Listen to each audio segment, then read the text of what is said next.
This is incredibly imperfect. So I'm currently using my pen caddy as a way to hold my phone up. And I'm really red from being outside for a few minutes because it's 110 degrees outside. But some of you know me, some of you don't. My name's Tiffany. I go by Tiffy Pie on my social media. And for the last 250 years, my husband's been trying to get me to do a YouTube. And I went to a really cool conference from List Perfectly. I went to Camp Listing Party, and it was a really great experience. And all these fantastic people who do fantastic YouTubes and do these amazing things told me I could do this. But I didn't really think I had the angle with reselling. I'm not like a go reselling with me. I feel like it's weird people watch me unbox things, and I don't really sell anything that people are going to be interested in. Like, you're not going to be finding rare jewelry or pewter or things like that. And so I thought, what could I talk about? I committed to putting a video out this week, and it's the deadline. I mean, it's like 6 p.m. on Sunday. And Rod, who was awesome enough to, along with Kat, the nurse flipper, put me on their show 2 Tuesdays ago. I promised I would do something. So one of the things I've been tossing around in my head for a long time is writing a book. My dad passed on November 13th. My moving truck showed up November 15th. I spent my whole life, the last 35 years, in California, and picked up our lives and moved to Texas. And it was the worst couple months of my life. And then it's parlayed into the worst year, because I'm slowly realizing that now it's August, and soon it'll be September, and then October, and then it'll be November again, and a whole year will have gone by. And so I thought about writing about the people I've met and the people I've shared this experience with over the last year. My dad was sick for 14 months. He had stage 4 lung cancer. He smoked, 17 packs a day for my whole life, and I begged and pleaded with him. The day I got married, that's all I asked for my wedding gift. That was 13 years ago in June, was for him to quit smoking, and he promised he would, and he didn't. And I thought I understood conceptually what grief was. I thought I understood what depression was. I've been an anxious person, generalized anxiety disorder, for as long as I can remember. Tried every medication on earth, and nothing has worked. And so I thought to myself, maybe I'll write a book. But here's the crazy part: when you're depressed and grieving, writing a book seems really, really hard. And I had the title though, and I thought it was a good one. So I'm sorry for what I said when I was grieving. I thought that was liquid gold. So I thought maybe I'd pop on for a few minutes and talk about that. I don't feel joy right now. I feel like I am floating in a really weird, fucked up abyss. And it is just really dark, and it is really gloomy, and it is really, really lonely. And I make jokes, and I make ridiculous faces, and I try and uplift people along my way, because my journey is not a solitary one, because most people I meet, they're on this journey with me. And when I say with me, I don't mean they share the experience of the loss of my dad, but they share the loss of their dad, their spouse, their kids. Some people, grief is just the loss of a dream, or the loss of what they thought their life was going to be. And I think the pandemic really, it set us all up for grieving. It set us all up for lost careers and lost friendships and disconnection, because we couldn't be around people for so long. And I recently saw this thing that said, your first podcast is going to suck. Your first book is going to suck. Your first song that you record is going to suck. Now, no one wants me to record any songs, because if you've heard me sing, it is like 2 cats fighting in a burlap sack. But I thought, this is probably going to suck, and it's probably going to be weird, and it's probably going to get 12 views, and that'll probably be my husband watching it 11 times because he loves me. But I thought I had to do it. And I see this sitting next to me, and it's Fearless Living, and it's a organization that was set up by a wonderful woman, Diane.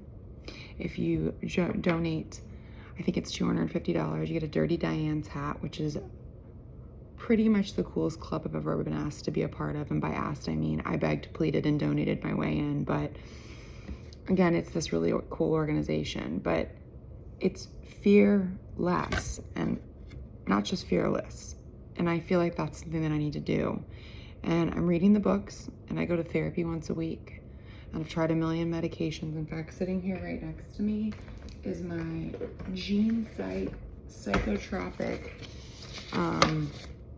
genetic testing I did to find out why my body doesn't respond well to SSRIs. And my psychiatrist told me a few weeks ago that it's probably because I don't have enough serotonin. So I can't even make serotonin right.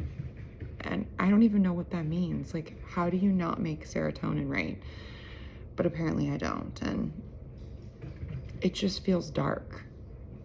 And I have to take medication because apparently I also have panic attacks. And, I was going through this report the other day, and I was looking through it for other things, but what I'd missed before was the medical necessity documentation. And it was because of my diagnosis. Now, I knew I had generalized anxiety disorder. Like I said, I've had that since I was a kid. But now all of a sudden I have something called major depressive disorder, panic disorder, and apparently post-traumatic stress disorder, unspecified. And I saw that a couple days ago, and for some reason it just crushed me because I want to be better. I want to hike my way out of depression, and I want to read my way out of depression, and I want to dog walk my way out of depression, and I can't do it. I cry in the shower. I cry in the grocery store. I cry in my car before I go into Target, and I thought I was a really strong person.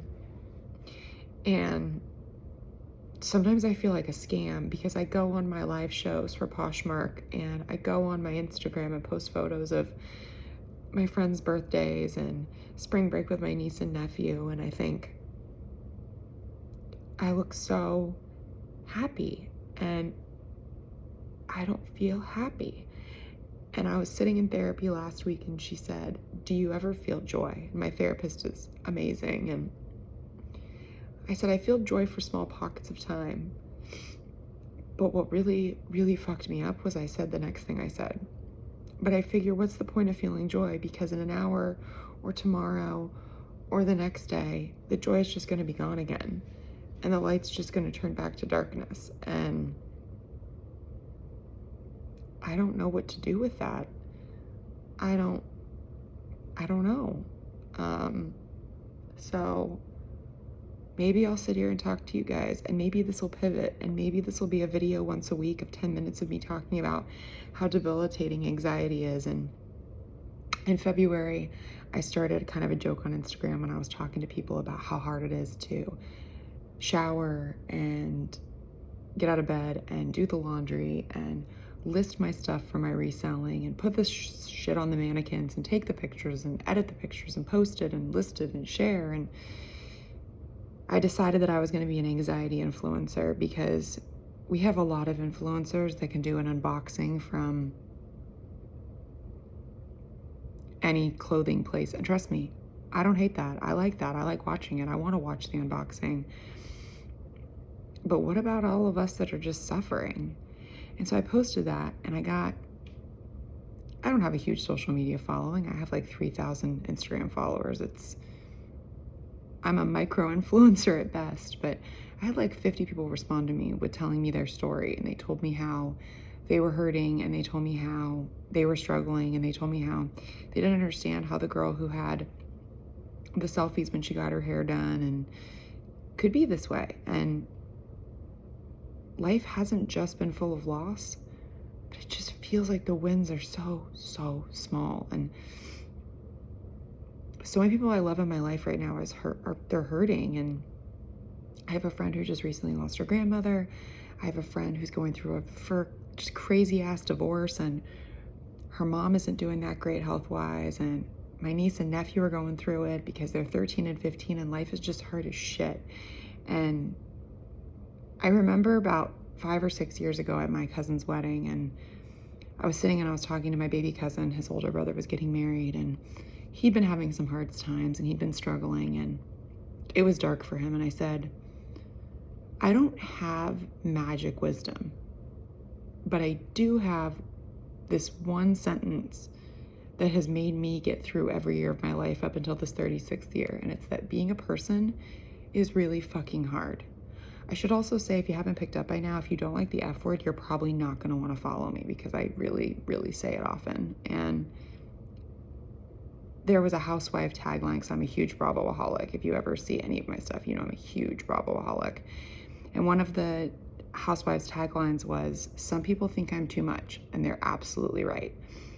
And that's what you'll find if you follow me, if you subscribe to my YouTube channel. I have like 230 subscribers now, which is kind of crazy because last week I had 100. So doubling it feels kind of neat. It feels kind of silly when I compare it to the people who have 370,000 or people who just hit 1.5 million views on their YouTubes. But I guess it's not going to stop me from trying, because I got to get out of bed and do it again tomorrow, and so do you. And I may cry in the shower, and I may cry in the Target parking lot, but you know what? I showered, and I got all the stuff we needed for my family at Target, the toothpaste, and oh my God, the laundry. The laundry never, ever stops. The laundry just keeps on laundering, and I got to keep washing it because, like I tell my niece all the time, people don't like smelly people. So we got to do our laundry, and we've got to do genetic testing, and we've got to try the 45th antidepressant to try and see if we can figure it out. I did a panic therapy session. I did an 8-week program, and it was just a panic disorder, and it was 45 minutes a week. I spoke to this wonderful woman, and she said that my brain needs help. And she said if my arm needed help, like I broke my shoulder, which I didn't break my shoulder, but I injured my shoulder pretty bad, and I had to have surgery in 2020, actually in January 2020. And she said, you went and had your shoulder surgery, and now your brain needs help. And it's probably needed help for a really long time, and you've been trying to do it by yourself. And y'all, I'm not gonna run my way out of this. The best I'm gonna do is run from my problems. And I'll go live on Poshmark, and I'll sell some cute clothes to some cute people, and I'll go to my doctor's appointments, and I'll walk the dogs because I'm a dog walker part-time, and I will buy my best friend her birthday gift, and I will celebrate the people I live with and I love and my family, and try and uplift my mom as she deals with, because I lost my dad and she lost her partner of, they'd been together for almost 45 years. And my mom, she's young. Like, she's so young. She's in her early 60s and has her whole life ahead of her. And I think that scares the shit out of her because she has her whole life ahead of her. And so,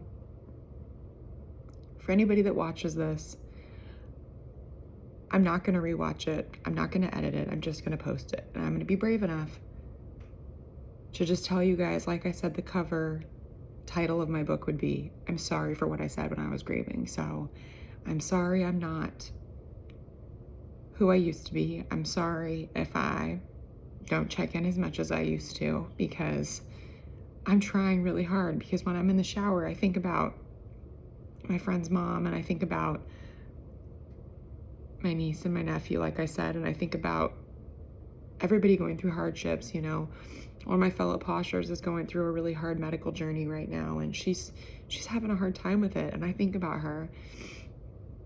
But I also think about how Posh Fest and Boss Reseller Remix, 2 conferences I'm going to in October, are 2 whole months away, and I'm already anxious about how am I going to be happy for all those days in a row. And if you saw me at camp listening party, you're probably like, man, no, she's bubbly, she's happy, like, she's like, it's great. But that's just acting. And I'll say one thing before I end this. I had an 11-year career at Enterprise Rent-A-Car, and there's so much about my career that I loved. The people I met, the friendships I made, the mentorship that I received and was able to give. But I also acted my way through most of that. They always used to call me the hippie and the wild child because I always had like a funky, chunky necklace on with my business suit. Because I don't know if you guys are familiar with the Enterprise training program, and I was actually a corporate trainer for 8 years of it. I was in the field for 4 before that, but you wear suits. And if you've met me, you guys, I wear like oversized band tees and bike shorts, and I like have Crocs sandals, and I was wearing Crocs sandals when people were not wearing Crocs sandals. Like, it was not cool to wear Crocs sandals. And but I did it because I knew that it was for like the greater good.